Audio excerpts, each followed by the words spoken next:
be a part of this conversation. I'm actually looking forward to talking about numbers. Of course, in this field of real estate, I think this is a very important subject for us as real estate agents. And I think it's also an important conversation that buyers will need to know about as well. So again, like, share the page, and any questions you may have, put it in the comment section. Without any further delay, because we only have a limited time here, I am going to have my guest introduce himself. He is no stranger to you guys, even though he has not been on Let's Talk TCI, and I hope that this is the first of many appearances on the show. I am going to ask Prashant to please introduce himself. Thank you, V. Thank you. Very happy to be here, and hello, everybody. My name is Prashant. I am an agent here at the Keller Williams office, along with Vernika. In some way, it's very comical that she has me here asking me questions, because when it comes to real estate and the specifics about real estate itself, rather than investing, V has actually taught me everything that I know, because she did my training. So it's pretty funny that she's the one asking me questions today about numbers. So a little bit about my background. I have a background in finance. I worked at an asset manager before, so that's where the background in numbers comes from.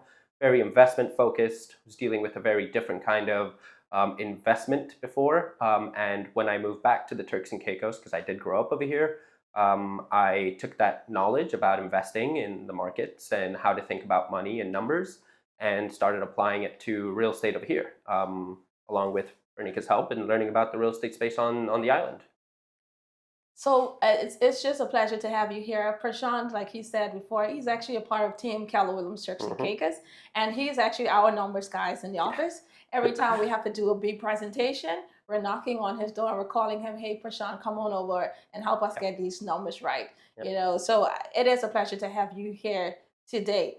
I started earlier talking about the importance of knowing your numbers. First of all, I would like to say that in our business, like I've said before, as a real estate agent, I think it's important to understand numbers. And this show, I think, is so important for other real estate agents. We have an influx of agents who are coming into the field as of recent. And so I feel like this show will be beneficial to them as well. We as agents definitely have to know our numbers so that we can have that ability to guide our clients in the right direction as they look for their best and a sound investment. As well as I do feel, again, that buyers should know and understand numbers. Now, we have a lot of savvy buyers who are out there, and especially I think in this particular time in this market, we are finding more conscious buyers. Because of what's happening out there in the wider world, we are impacted by it, of course, here in Turks and Caicos as well. And because of that consciousness, again, another reason why I think numbers is very important for them to help them make a sensible as well as a smart decision about their investment. So how do you feel about knowing your numbers? Why is it important in your books that people need to understand this in the world of real estate? Right, yeah. So first thing is, when you think about real estate, you don't always think numbers first. You think the pretty pictures of great houses, beautiful pieces of land, views, the color of the kitchen, anything and everything, right? That's the dream, right? The first time someone thinks about real estate. But people are investing and buying real estate for very, very different reasons, right? And because there are reasons behind it, be it, you need a home to live in, you want to invest your money somewhere, you want a place to vacation, that's going to influence the way you look at numbers. And ultimately, the numbers is what makes your decision, right? We all would love to have a lot of things when it comes to real estate, but at the end of the day, it has to be something that fits within your goals and what you're able to afford. So knowing your numbers is very, very important. And it's not just during the purchase process, right? As a buyer, you also want to look at what your numbers are going to look like going forward, be it with anything from expenses, be it from anything, fees, et cetera, et cetera. So there's certain things that you want to look at with numbers, because they're going to influence A, if you can make the purchase in the first place, and B, if you're going to be happy with the purchase, if it's going to meet your goals, because they do influence you going forward for as long as you're going to hold that property. Okay. So honestly, like I said, it's one of those that can make or break a buying decision. I think you touch a very important point talking about understanding numbers to know how to move forward. Hmm. Because sometimes we just think in the now and we don't think in the future. And I think that's very important. And on that note, one of the things I believe that most real estate companies do is they will produce a market report Right. just so that you are able to match the market trends, Hmm. and this is going to guide you as to what predictions that may come in the future. I Right. know of recent, we've just finished the first quarter, Hmm. and we would have pulled numbers as a company, and you would have pulled numbers as well as an individual agent to share with your buyers. Of course. What are some of the things, I guess, that we can say that you have concluded from this first quarter, and what the market is saying to us as buyers and realtors? Of course. So, very quickly before I actually go into the numbers, the one thing is, we spoke about a market report. Market report is not something that you just look at when you're in the process of buying. Market report is, or studying the market, however you want to do it, it's something you want to be on top of, because at the end of the day, once you have a property, you want to know what's going on with the property, what's going on around you in the country. In our scenario, if different asset classes, right? When I say asset classes, I mean, is it single family homes? Like, okay, let's understand what's happening in the country as a whole, but specifically what's happening with single family homes, because that might be the kind of real estate that I have. So it's something that you want to stay on top of once you start, or even before you start your real estate journey. And from then on, it's something that you're going to be interested in, day out. So looking at the market report, so what we've seen is, I mean, we've seen a steady rise in prices, right? We all know that. The way the prices have been increasing in the past has obviously gone up significantly in the last few years, right? Prices have gone up an insane amount. I think everybody knows that, and it can be explained. Specifically for the Turks and Caicos, we've noticed a lot of interest in the out of islands as well, compared relatively to what we saw maybe 3, 4, 5 years ago, right? In the last 2, I'd say 3 years, we've seen a huge increase in, and that's for several reasons. That could be because prices on our main island over here in Providenciales have gone up, right? As well as development is happening in the outer islands, right? So as infrastructure, as even the hotel and tourism industry grows, as well as the infrastructure from the government side, like airports start to open up, that then causes an inflow in interest, and with interest, transactions, and as transactions go up, prices start to rise, and so it looks more attractive to an investor as well. So again, with the outer islands, it's a lot more of undeveloped land, because that is what it currently is. But we've even seen some single-family home sales go up as well in outer islands. So a lot more activity, and we're getting a lot more. You must know this too. We get a lot more questions from our clients about it. Yeah. So I think there are two things as we speak about the market report I want to get to. One is about the outer islands, but that's going to be my second question. Sure. But I can agree with you saying the same thing, where we can see still the increase in prices, even when it comes to the luxury market. You can tell that that's really dominating the market at this particular time. And when it comes to the condos, I feel that that's the more affordable price range in most cases. And of course, we are still lacking inventory when it comes to the lesser single family homes, more affordable homes out there in the market. And I think that has been the trend for quite some time now. And I guess that's something we need to work a little bit more on. But at the same time, we can see the investor confidence, especially because of the luxury market, and those properties are still dominating, and they are still on the rise, and there are still a lot more of them, and we are seeing even a lot more pre-construction that is coming, even in that price point. So 100%. I mean, for any people out there who know a little bit about what's happening over here in the country Turks and Caicos, we know that there is several, and I say this like probably off the top of my head, we're talking 7, 8 projects right now, which means that we are getting more inventory, and this is in the condo space, the condo hotel space, and also in pre-developed homes, right? So why that is happening is I think our market has understood that it becomes easier for the purchaser, right, with a pre-developed, be it condo, be it home, as well as for the actual builder as well. The other thing we're seeing is also, as we have more and more sales, as people are building, we have less and less land, right? So hence people are pulling towards the developing higher density, so more condos. And honestly, going pre-construction is a great way to essentially bring in some money as a developer, right? And also offer incentives to the buyer as well, because you're no longer talking about a lump sum payment. You're saying that, hey, the person can, or the buyer can now invest and break down their payments into multiple affordable across a span of, be it 2 to 4 years, depending on the size of the project over here. Yeah. So I just want to pause for a moment just to remind everyone who's watching via Facebook or if you're watching via YouTube, this is an opportunity. If you do have a question, that's why I keep glaring at my phone. Please feel free to put it in the comment section, and I will try to pass that question along so that Prashant can do his best in getting those answers to you. So I just wanted to remind you of that. So following up on where you were talking about the outer islands, and of course we're still talking about the market report. Sure. Definitely, we are saying over and over in so many different ways, we're talking about the tangible things that are coming, like the airport in North Caicos or in South Caicos. We're talking about all these new improvements or infrastructure that is coming in place and why a person should invest. But of course, at the end of the day, the numbers needs to make sense. Of course. So based on your market report, does it reflect to show where there's movement in the outer islands for persons who have invested or persons who are looking to invest? Does the numbers reflect movement? Oh, yeah, 100%. I can speak from personal experience with clients of mine, right? The way I do it is as soon as I see there's interest, of course, I'm going to start sharing information with those potential clients. And even as I mentioned before, once you are already a buyer and owner, I still share information. You want to know how your property is performing, be it land, be it whatever, how it's performing.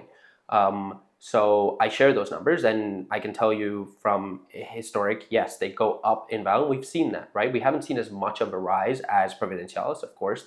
It's the main island. Everybody knows it better. There's a lot more demand for this island, but there's still, at least this is what I'm seeing. There's still demand for the outer island, and that's caused the number of transactions to go up, and hence we're seeing less inventory. Today, if you were to look for a beachfront property, right, in Providenciales, if you can afford it, then that is great. Now, in the outer islands, it's also a struggle, because people have already started to pick up on this trend of, if I want something beachfront, I got to go out there. It's more affordable. Even if I want a home in the Turks and Caicos, I can go out there. It's more affordable. Land is more affordable. And even though it's not going to move in the same way it's going to move in Providenciales in the coming years, the expectation, right, and the assumption is that it is going to be the next place, right? Yes. Or it is going to be the place that if people can't afford it here, or they're no longer wanting to be on this island, they want the even quieter life, then they can move over to those places. And as soon as the infrastructure comes up, we're going to see that reflect over there, right? So yes, definitely I've seen the numbers go up, but like I said, not by the same amount as Providenciales, but that's the payoff of I invest a little less and my return might be a little slower. I wouldn't say that anybody looking for I never recommend going into real estate or any investment for a short, make a quick buck here and there, but with the outer islands, we're going to notice that. It might take you a little longer, but I don't think that that's a big issue. Your money is going to be making money itself. Yeah, I just think that's very important just to know that the numbers actually is showing movement, because that's the key thing. Because we can sit here and we can make speculations about everything that's happening and about what is to come in a tangible form, but if the numbers doesn't match, then the investment isn't a sound investment. And I'm so happy that you are able to confirm that the numbers are moving, which is good. And we can always go into detail, if someone's interested at some point to look at certain properties, and we can always look at historic trends and what sales are and so on. Over here, I'm keeping it quite general. Yes. Because, it's all going to depend on the island, the different area, the location. But as a trend, if it's just a general question, are they appreciating in value? Yes, they are. Even from the last 3 years to now, yes, they are appreciating in value. Yes, we're still seeing demand. And with demand comes appreciation. And with that comes development and more appreciation.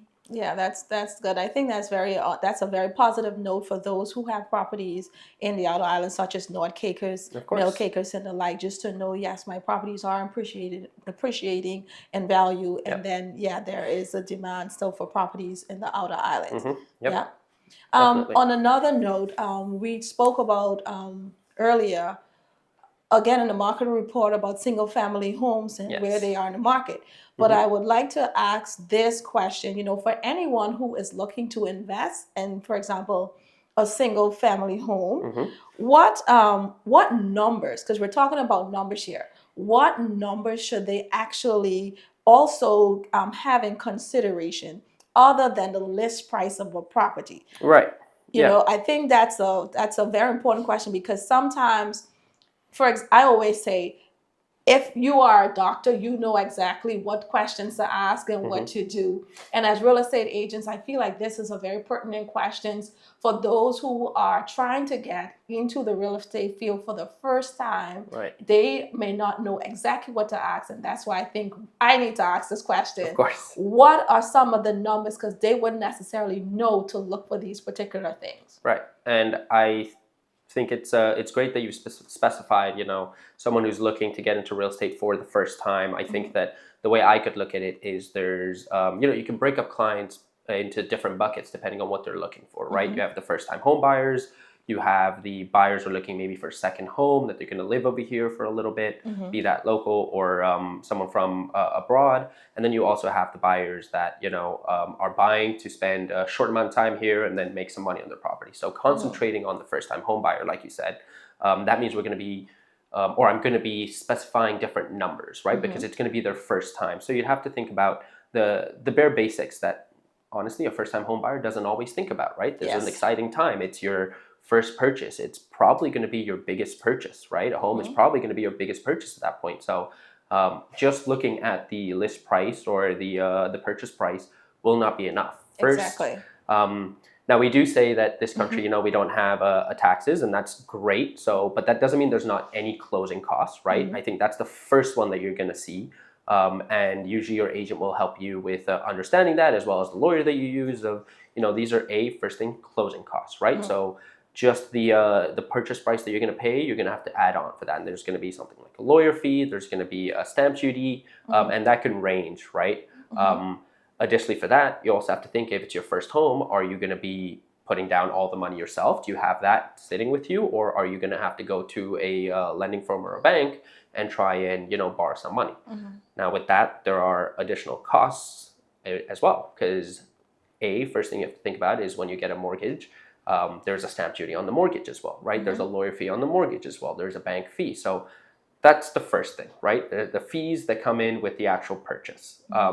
It sounds scary, but honestly, it's the process. And as long as you have good people around you and they're explaining things, and you are open and honest and know exactly what you're able to spend, it's not a hard calculation to do, to say, if this is what I have, I know what expenses I'm going to have, and so this is how much my property can actually be, right?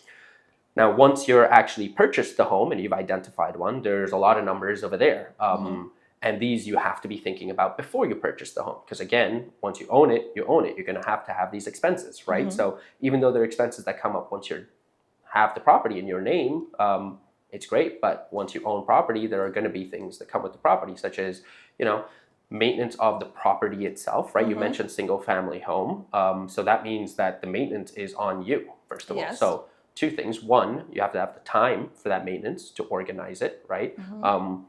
I know if you buy a home with a big garden, now you have to think, hey, that's, there's going to be fees over there. Small things that people don't think about, but as well as if you're part of a neighborhood, right? We all want to be part of a nice neighborhood, and usually that comes with costs. So, there might be a homeowners association over there.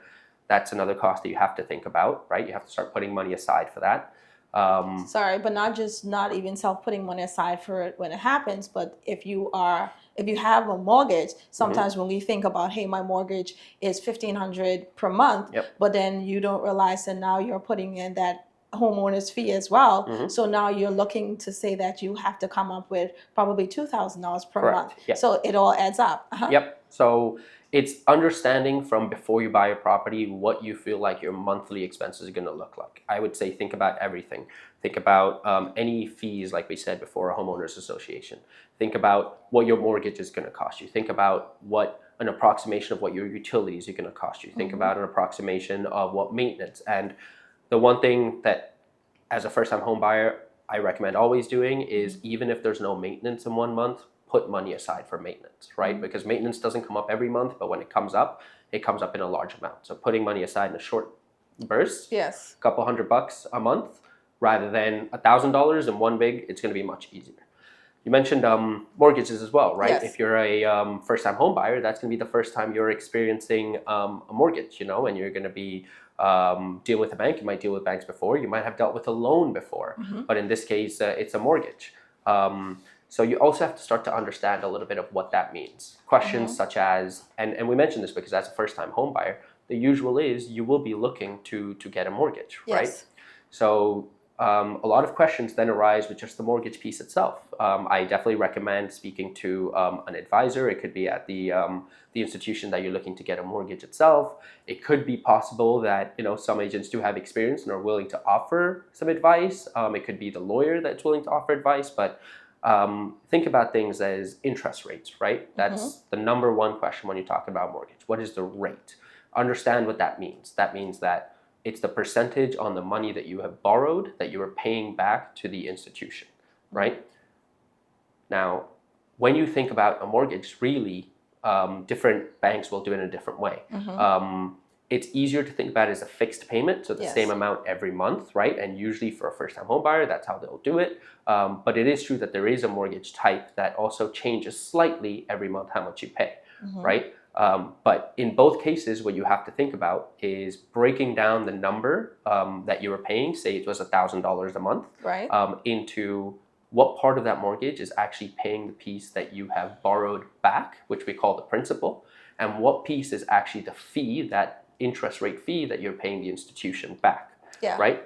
I would say it's very important to split those two because you want to think of one of them as in, even though it is an expense to you, but really it's you're paying into your house, right? So you're actually we call it building equity, you're paying back, and the other one is an expense. It's the cost that you are paying for having borrowed that money. Yes. And it would be very interesting, I think, for a first-time home buyer to actually look at a graph of what something like this looks like, because you will see how the amount, say it's $1,000, how it's split between interest and principal, and how that changes across the lifetime of a mortgage. Do you have a graph? I think, yes, we do have a graph. If we can pull up the graph just quickly. I don't think it's going to be up there long enough to fully understand it, but you'll be able to see what I mean. In the light blue, you will see the interest piece, and the dark blue is the principal. And so it's how that changes across the lifetime of it. In the beginning of a mortgage, you are essentially paying mainly interest, right? And then as it goes across, you start paying off more of your principal. And then that's questions come up over there as well. I mean, we could go into detail. We could have a whole session just on mortgages, to be honest. But you want to think about things like, am I allowed to make early payments or a bigger payment? Say if 1 month you have extra cash, hey, I can do $1,500 this month. It's a very good idea to be able to do that as long as it's not affecting your personal finances in any other way, because it's going to change the way that graph looks. If you think about when can I discuss with my bank that I can then negotiate a different interest rate, right? Because we always need to also think about the interest rate is one today and it could be a completely different one in 6 months. Right. And so am I allowed to? Am I not?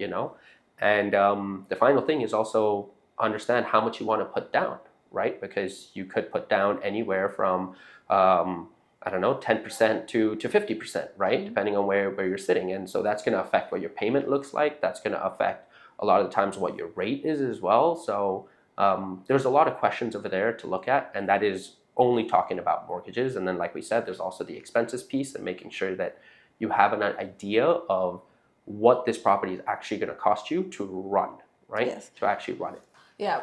Before you move from the mortgage portion of it, it's so interesting even just looking at the graph, how it shows, like you said, you're paying a lot more interest initially than you're actually paying on the principal. Correct. And sometimes when you're looking at your bank statements and what you are paying down, you're thinking, oh, I've paid so much money onto this property against this property that the amount of money I borrowed for this property already, how come the amount isn't decreasing? And it's because you are just paying the interest. Correct. And like you said, it's so important for you to be able to separate the two so you can have a clear understanding of what you are paying up front compared to what you have to pay at a later date. Correct. And also when it comes to, again, the interest, the fixed and the variable rates is also important, like you have mentioned, because sometimes we have $500 per month as our payment, Mhm. and we don't realize that we are receiving late fees because we have a variable rate. Mhm. And so instead of it's $500 this month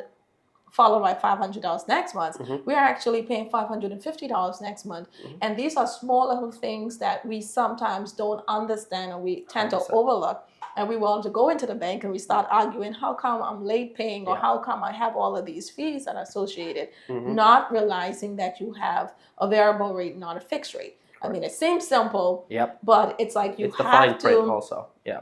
understand all of these little things. Yeah. You honestly, like, understanding how mortgage works is, to me, one of the biggest pieces in finance in general, be it for a property or be it for anything else. I mean, we could zoom out and how important this topic is for anybody who's interested at home. It comes to a personal loan, it comes to a credit card, it comes to a business loan, it comes to just a car purchase, right? If you're gonna use finance a car purchase. Right. So this same graph works in any situation where you are borrowing money and understanding it very well. And it is true, just to mention very quickly, at least my experience with speaking to people over here, it is something that you would have to learn if, for example, we had to pay taxes in this country, right? Because you would need to separate that, because I'm only explaining this to explain to honestly put out there the importance of understanding this topic, right? When you think about it, although you see it as $1,000, the example we used, expense, that is not true, right? Because the expense piece is just the interest piece, and the principal is you're paying towards your home. It's not really considered necessarily an expense. It's you're putting money into a property that you had borrowed anyway, so just paying off the value. So it's really important to understand what piece am I actually paying above. In this case, just to use as an example, right? If you buy a $1 million property, let's just to make numbers round, right? And you put 500 yourself and you borrow 500. We've already gone across and explained that even though you're putting 500, there's going to be more fees than that, right? Because we spoke about closing fees, etc. Now that 500 that you borrowed, depending on the terms, depending on the interest rate, depending on the length of the mortgage as well, which is one we didn't mention before, right? 15, 30 years. Eventually, that is actually going to have cost you that 500, maybe something like 700, 750, or even higher than that across the length of the mortgage. Anything above the 500 is all the interest, right? And that's the expense piece. So it's very important to understand it. And once you start to understand it, you understand the effects of an early payment. Always make sure you pay your mortgage the day before or even earlier than it's due to avoid anything like that, any late fees.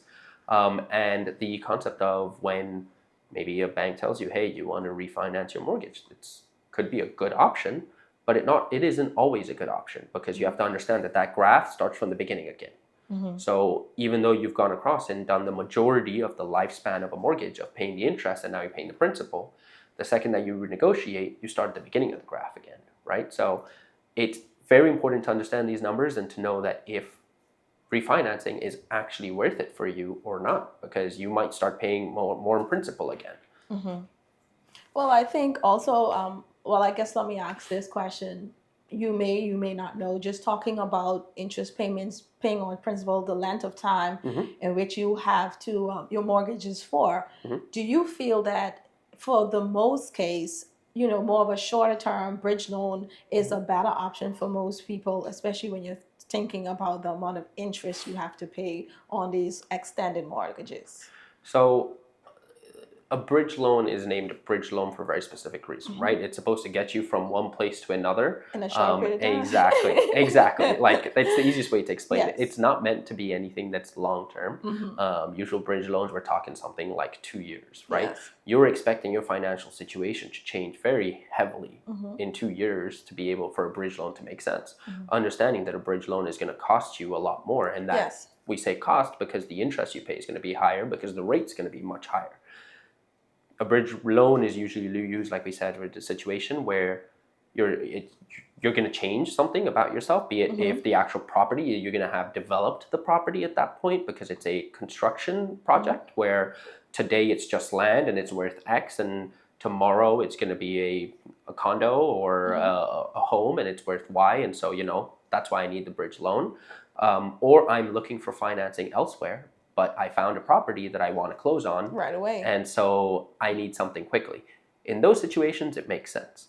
In any other situation, if it's your first home Right. and you don't have those two options, it does not make sense. Right. Because unless you're going to pull the rabbit out of the hat and Yeah. perform some magic trick to find the money elsewhere, you're going to be stuck paying a large amount and you have now committed to that property. Right. So it's definitely, like you mentioned, it's definitely something that you need to understand fully before making the decision. Right. But at the same time, to say this, I don't want to discourage anybody from actually, investing in your first home. It's a very exciting thing. It's definitely needed, but it's going to be a journey of learning a lot. So that's something anybody who's investing in their first home needs to be ready for. Right. It will open your eyes to a lot of things. It will, yes. Yeah. So what are some of the common mistakes that persons would, run into when running their numbers, especially in real estate? Right. So in this case, I'm assuming we're moving away from just a single, Yes. just the first-time home buyer, Generally, and in yes. general. So I mentioned the three types of buyers before, right? And some of these things are going to apply to some of the things are going to apply to others. And those three buyers, just to summarize again, first-time buyer, going to use the property myself.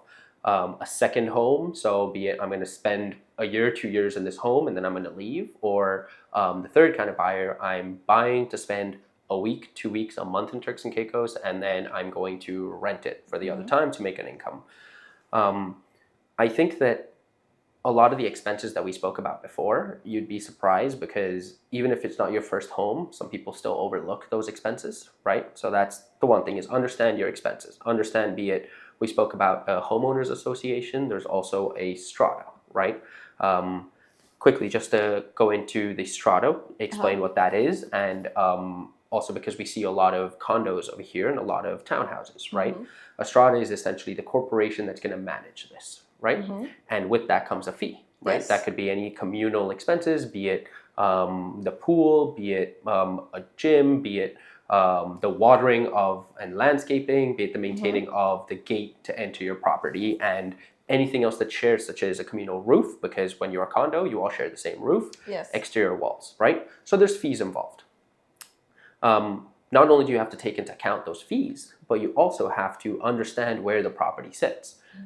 You can visually inspect the property, but you can also speak to the people on the strata board who are running that corporation and understand, are big fees coming up? When was the last time the roof got done? Because you don't get to choose when the roof happens. That is, the strata decides when the roof needs to happen, and at that point, they either need to have enough money in what we call reserve, which is a pot that is set aside for this, or they're going to ask the owners to, pay even more than what their strata fees are. Yes. So big mistake I see over there is really understanding your property, especially when it comes to condos and strata.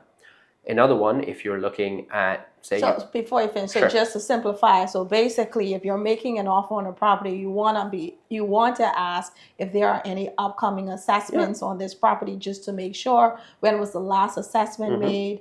Also, you want to know, like, again, how healthy is the reserve for the strata, for the development. This gives you a whole idea about what's going on. Yeah, 100%. You want to understand what is in your responsibility and what is in that strata's responsibility, and hence how much money does that strata really have, to deal with anything that comes up out of the blue.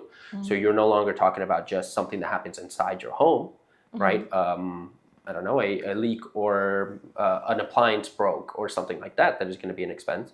You're talking about, hey, what happens if the pool outside, right? I don't think about it day to day that I have to maintain that pool, because I send that X amount every month and it just happens by someone else.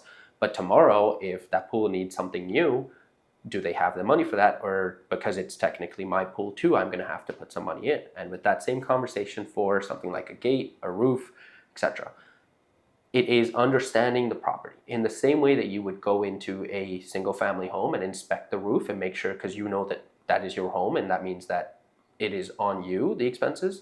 I think that some buyers are going into condos or townhouses, which again, we're seeing a lot of on the island now, need to inspect the whole building, not just the interior of the unit that they're interested in. They need to understand the whole property, because at the end of the day, when you buy into that condo or that townhouse, you are buying into the whole property, that shared property. And it's now up to you to pay a percentage of whatever needs to happen over there.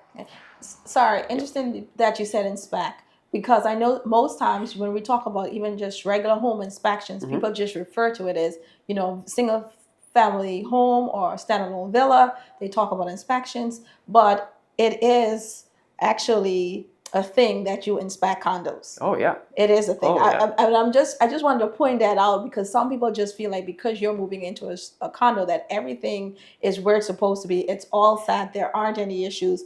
But you should also think about inspection of condos as well, because you inherit something, and then next time thing you know, a month later, you're actually breaking into walls. I do know of someone who purchased a condo, and what she thought was she was getting, by the time she started her renovations, she actually had to go into the walls of the condo unit to make improvements. So I'm just saying, because you said it, it's a good point to remind people that no matter the property you are purchasing, inspection is a real thing, even when it comes to condos. Oh yes, unless you are going in to buy something, because now we're talking about all kinds of buyers, unless you're going in to buy a property and know that you are going to, demolish it and build something else, or it's just a piece of land. And even with a piece of land, there's certain inspections or surveys that we always recommend. It's always important to understand the state of that property. There's professionals out there who will look at everything from what the electrical situation is, to the plumbing, to the septic situation, to the doors and windows, to actually the whole building. And it's very, very important. It is worth every penny to understand, get a report and truly understand what you're getting into, and see what the lifespan or the life expectancy for a lot of the things in that property that you're buying and inheriting from someone else are looking like. Because it is very easy to make things look great when you do a walkthrough and you do a viewing, right?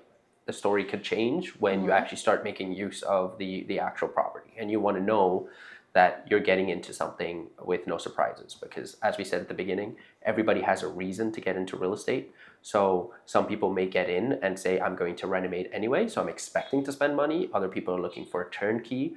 Some people are looking to, be involved in maintenance, etc., and management of their unit. And if something breaks, I'm okay to put in the effort, because I'm on island, to go and find someone to go and fix it, to go and find material.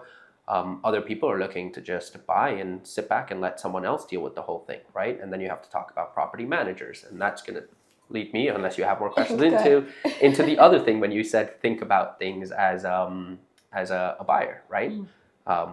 We've spoken about the owners that are looking to actually make use of their unit themselves the whole year as a personal home. Let's talk about the kind of buyer that comes in to really invest in a property and make use of it for a short amount of time. Their goals are completely different. Yes. Right? What they're looking for is not for necessarily a home that they're going to live in for 12 months of the year.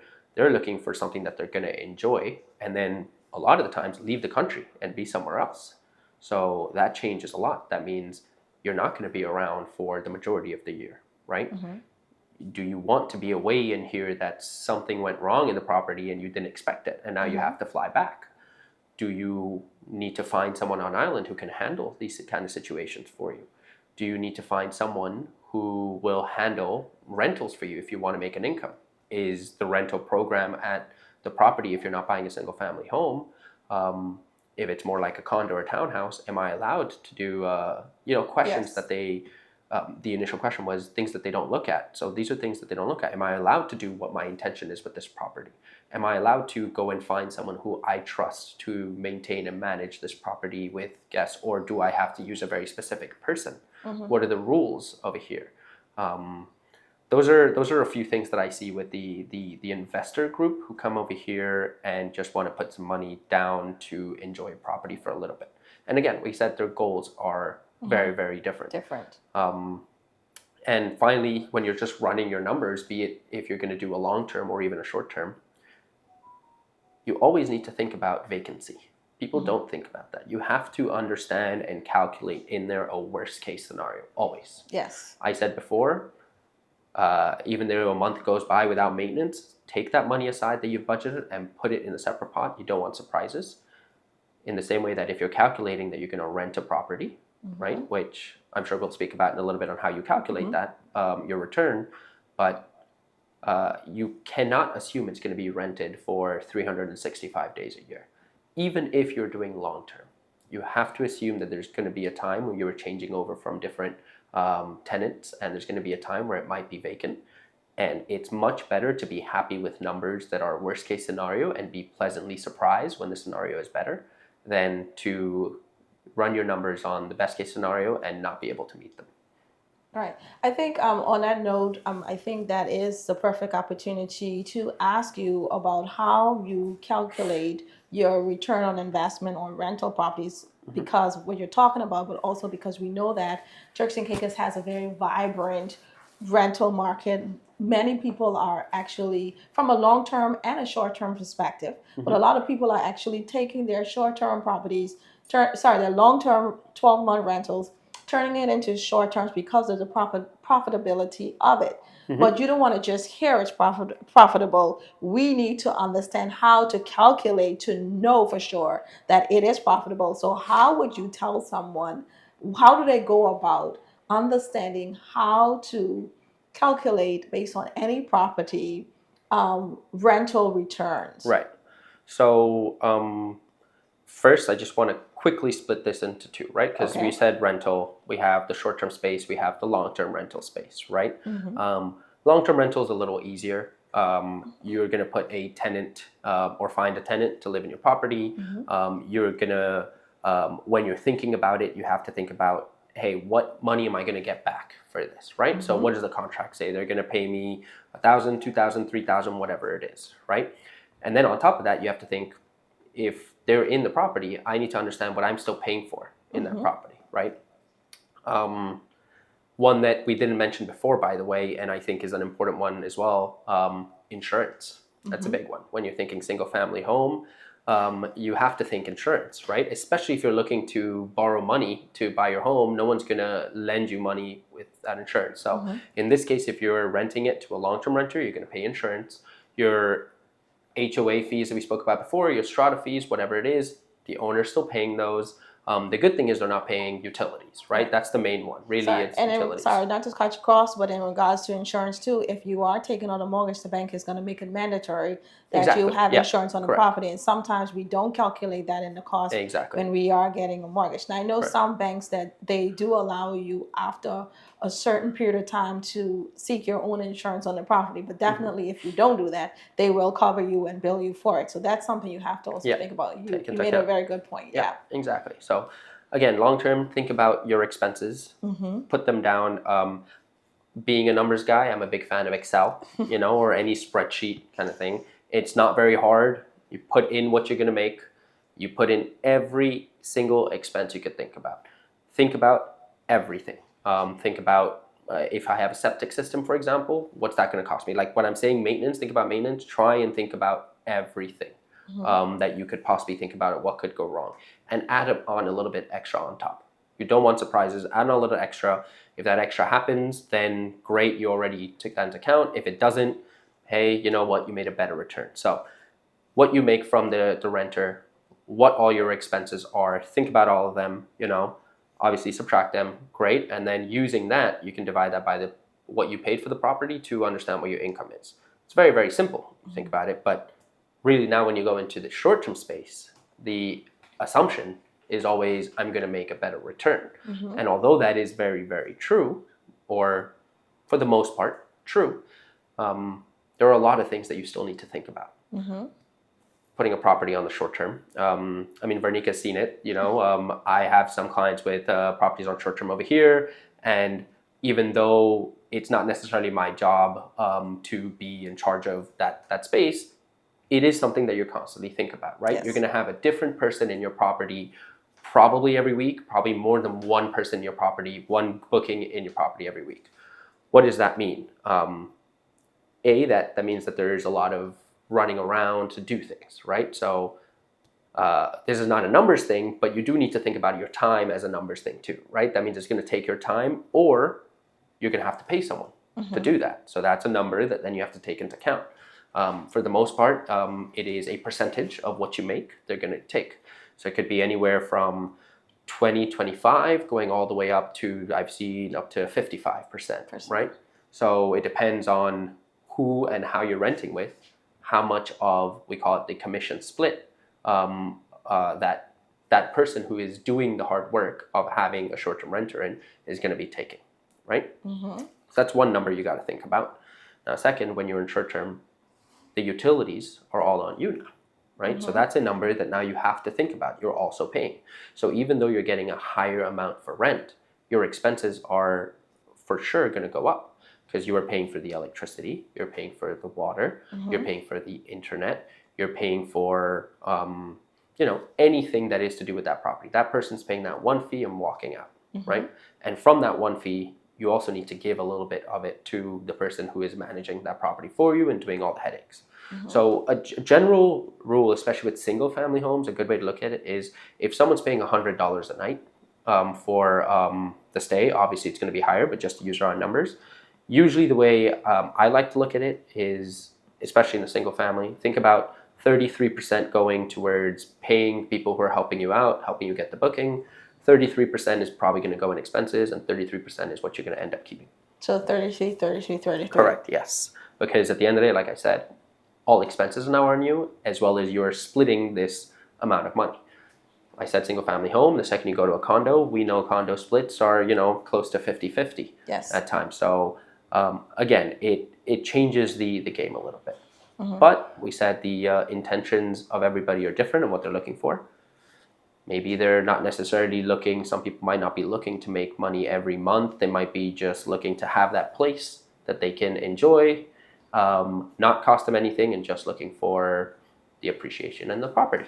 So it's, people are looking for different things, and that's a whole different question over there. I'm sure a whole different way to look at the conversation of, instead of how much money do I make every month, maybe I don't make as much, but the day that I do plan to sell this property, am I going to make money?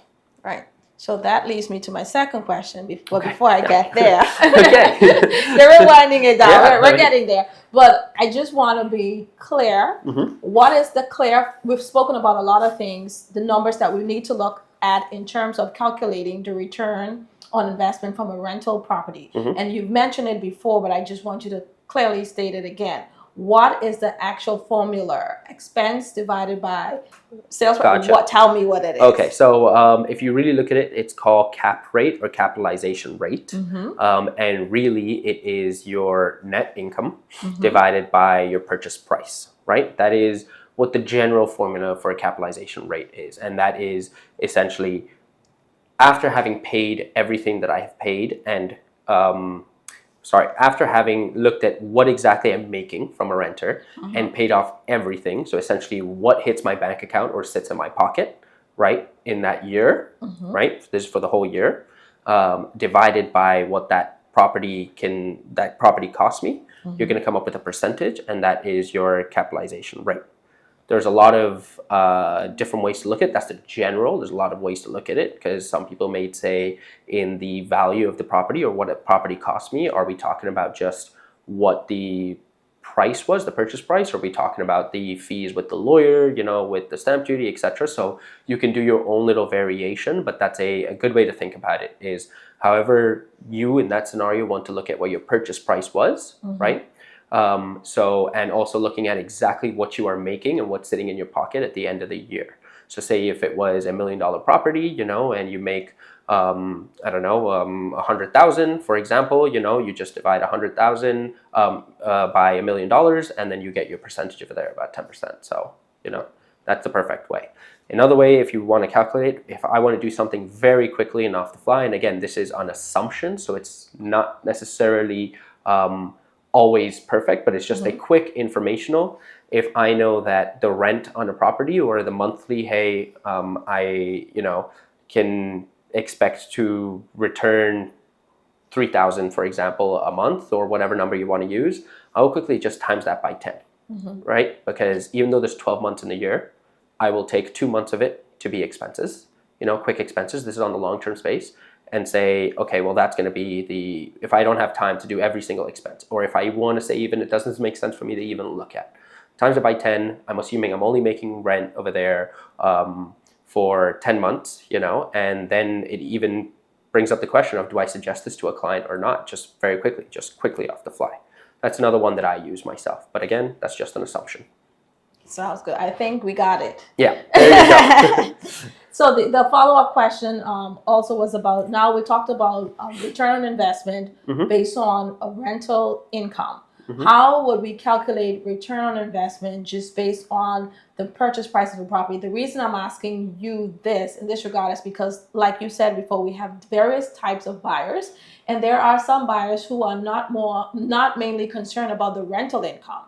So it's more of a future investment opportunity. They purchase a condo, they have the luxury of living in it over Correct. the years, but they still would like to understand what type of income, when I say income, not income, that's not a word I'm looking for. Return that they will have after owning this property in the next 5 or 6 years. How do you now calculate the return, the investment return on a property of this type of magnitude? Okay, so essentially, this might simplify it a little bit, but so you know what you paid for the property, right? Now, it's very tough to say, or not tough, but you have to add on assumptions if you're trying to calculate forward. Say, hey, do I know this at the time that I'm purchasing, what I'm going to make in 5 years? Right. That's an assumption over there. No one knows what's going to happen from here to 5 years. You can use historic trends, but again, it is an assumption and it's not guaranteed, right? So you can say historically property has gone up between 4 and 8% a year. Okay, you can use that. Say I plan to hold this for 5 years. You know, I use the middle, 6%, and you can calculate that way. That's an assumption base. Now, if you've already had this property for 5 years, you can actually look at real numbers. You can look back and you can say, as long as you've been keeping track of all your expenses, you know, and your property and so on, which I 100% recommend, be it if it's your actual home or be it as an investment, have someone or somewhere where you are keeping track of everything that you put in and everything you've gotten out in terms of numbers and money-wise, right? Where all your numbers are tracked there. That's the best way to look at this. Just look at what you paid for the property, right? If you did make anything across those years, then great. Like we said, it might be nothing. It might be a very small amount. It might be negligent. And then look at what are you able to get for today. Do a valuation on your property, right? That's a great way to understand what is your property worth in the market today. You're probably going to need to do one of these when you insure your property anyway, and then you will have one at the beginning of your purchase.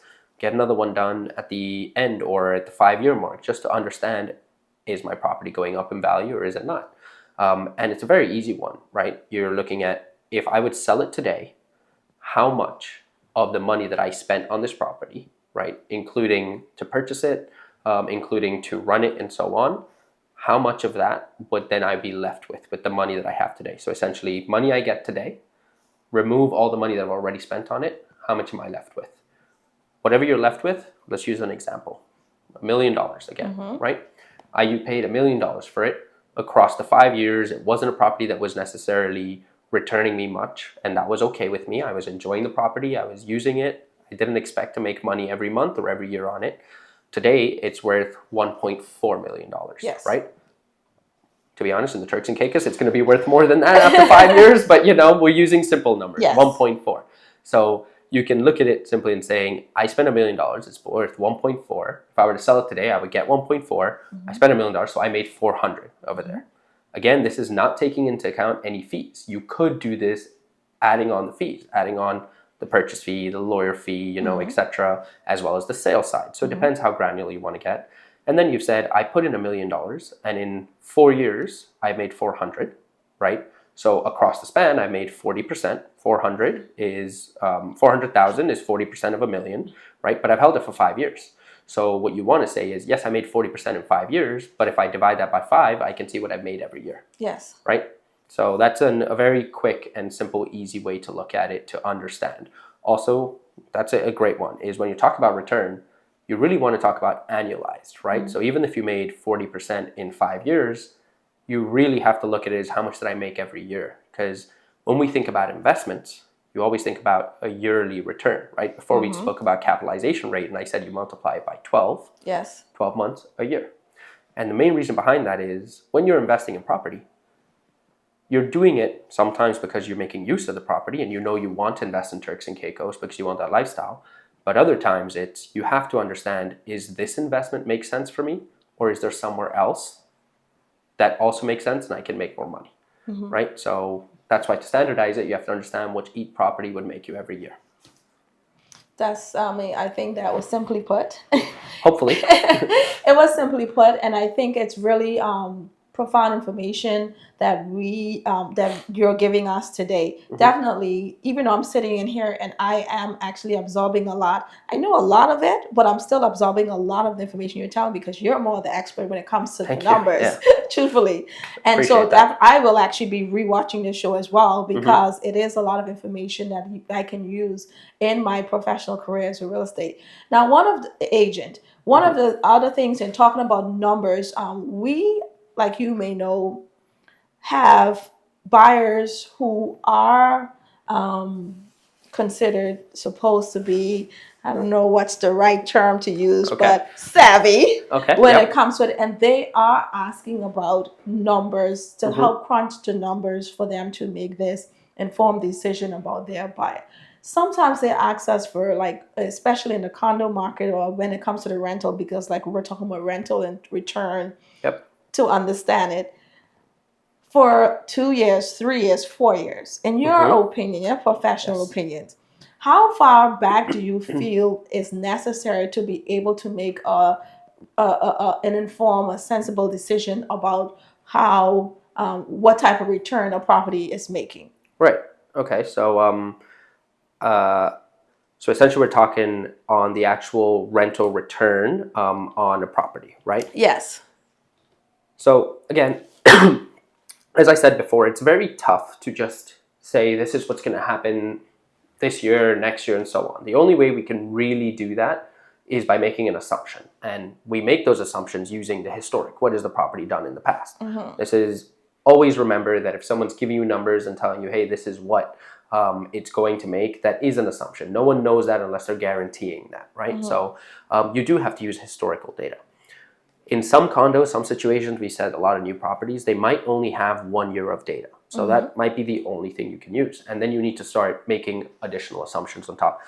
Talking numbers is a lot of assumptions, to be honest. Like, you have to think and make assumptions. So it's a lot of, this is what I think, I've thought about it the best I can, but it could work out differently. But then you have to add on assumptions. If it's the first year, could rental then go up because the popularity of a property is increasing, go up? Or will the renters, whoever it is, will they have learned lessons that they learned the first year? So that's just using 1 year. The best situation is if you can use a 3 to 5 year, right? And understand the story, because each year there is a story. That could be something happened that year, be it in the economy, be it in the country. If you were to use a 5 year right now, you'd have to understand that in 2020 we were in a certain situation which we're not in right now, right? So the numbers will be skewed. But it's a great way to look at it and see how the trend is going, because it's not about necessarily just 1 year, in the same way that if you just look at a year, it's not about just 1 month, it's about the whole year. It's all about trends. You want to see that there's an upward trend. You want to understand that, hey, if 1 year was great, was the year before that as great or not, and what really happened there? Because if you were to just use 1 year when there is more data available, you don't know if you're using a year that was great or not great for a certain reason. Now, if you have multiple years, that's going to make everything better because you're standardizing the data that you're using to make an assumption.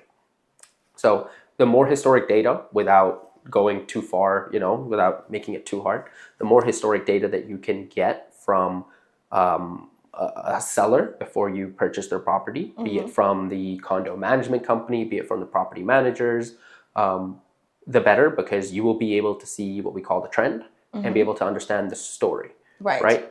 Did they make an improvement to this single family home? Did they add a hot tub? Did they add a pool? How did that then change, right? You can ask them. They will be able to tell you when you go, oh, the hot tub's new. Okay, well, when did it come in? And let's look at what the rental numbers did, right? It's all a story. So you can understand a little bit of what has changed, and also start to understand, if I'm coming into a property, what can I add to this property, or what can I change to add value that then my return can go up, right?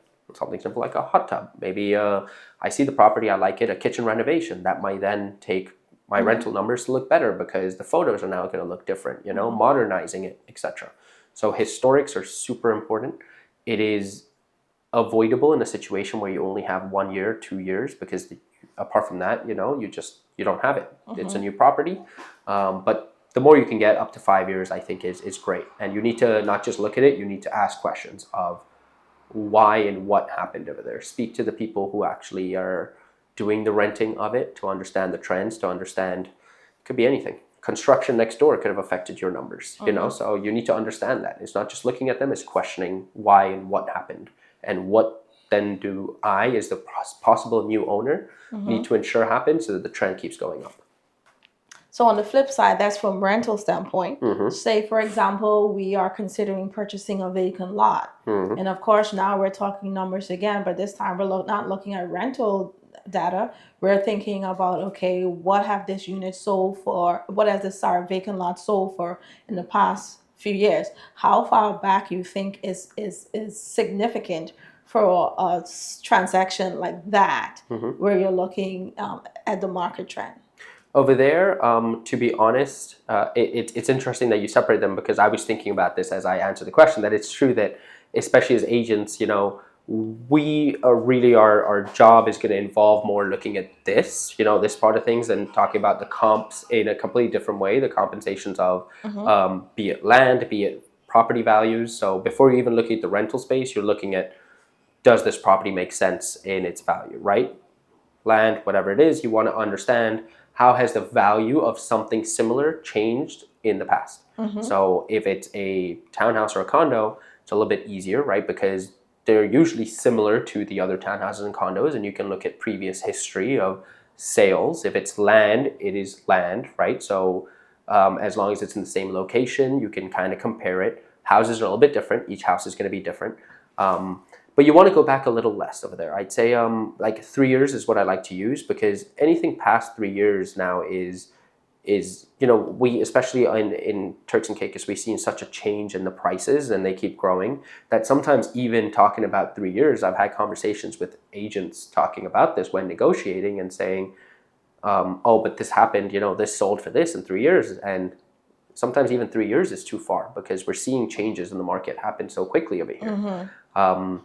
And truly, it is the concept again of how much, the scarcity, is there enough of this? And if there isn't, just because it sold for something a year ago means that there's one less now of it to be sold. So the price is going to go up by a certain amount, and it could be a lot more.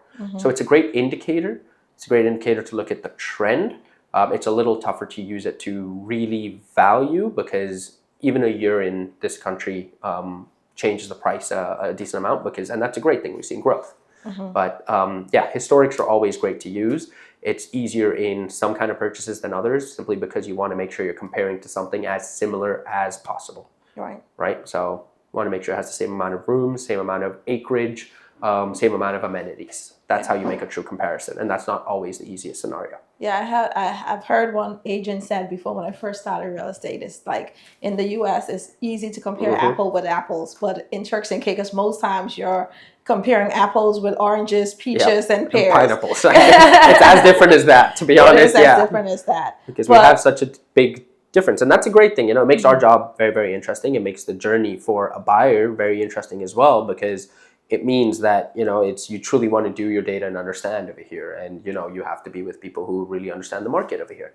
Yeah, and like you said, our market is so different in so much ways, and I think, like you said, not trying to go too far back when you're thinking about not just the rental history, but the value of the property, like you said, on a vacant lot or homes and whatever, because there may be so many changes.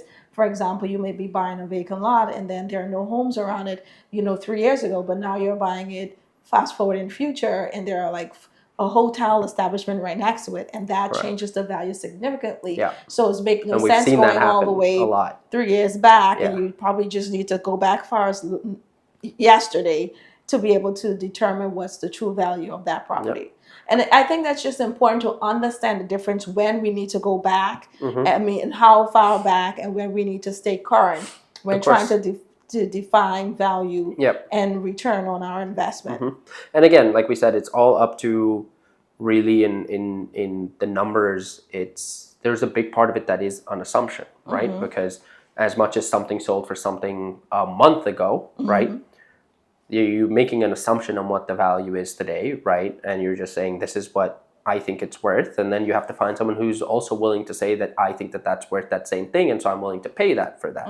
And like you said, small changes can make it, but it's a big one to then talk about or just mention is that that's a great way that you can think of creating value is. V just mentioned, if you are in an area where there are not many houses around and you purchase a property, you might pay a certain price, but tomorrow if someone comes along in that same area, now there is a home, that price might change. So you yourself, as the purchaser of that first piece of land, could create value, and in return, your own property is also going up in value. So it's a great way to look at things and think about the changes, forward look, and say, there might not be anything here, or this might be like this today, but if I can forward look and understand, I know that that might make a good investment because I'm making the assumption that these things are going to happen in that area, or that homes are going to be built in that area. Great. So we are at the final few minutes of this show. Okay. And I just want to put it out there one last time. If there are anyone listening and you do have a question, please feel free to put it in the comment section at this particular time. Other than that, I would like to invite you at this time to give your closing remarks. If there's anything that we may have missed that you think is very important for those who are listening to understand or know about, this is your opportunity. Or if there's something that we spoke about that is very important that you feel the need to reiterate, you can also share that at this time. Sure. I think just as a general, it's truly understanding as a buyer or someone involved in the real estate space, which a lot of us are, understanding what your goals for that purchase are, right? What are your intentions? Before you even start looking, what are the intentions? What is important to you? What are you willing to pay for more versus the other? Is location a big thing? Is the size a big thing? Is future growth and actual appreciation of a property, essentially the money that you make on the property, is that important? What is the reason you're making this purchase? Is it to make money? Is it to make your life better? Is it to, understanding those questions? Every single one of those questions can be related back to the numbers, right? Yes. And will influence the numbers. So truly, understanding your goals with a property are very, very, very important. Do your research and find someone who is trusted in the space and understands the market. And then the other thing is, I mentioned Excel before, right? A spreadsheet could be Google Sheets. It really is not too complicated to put all these numbers in. And I would encourage anybody who's looking to get into real estate or has a property already or looking to buy a property to track and understand what their property is actually costing them, what their expenses are, right? It's very important because for two reasons. We said it before. Tomorrow, if you're looking to sell, it's very good to be able to tell the next owner, the potential buyer, these are my true numbers. This is what I have spent on the property. It's an easy way to say and go back and say, wait, if I spent $10,000 in 2023, what was it? And you know that you made a big change over there that you have to inform, hey, I upgraded this, I upgraded that. That's another selling point.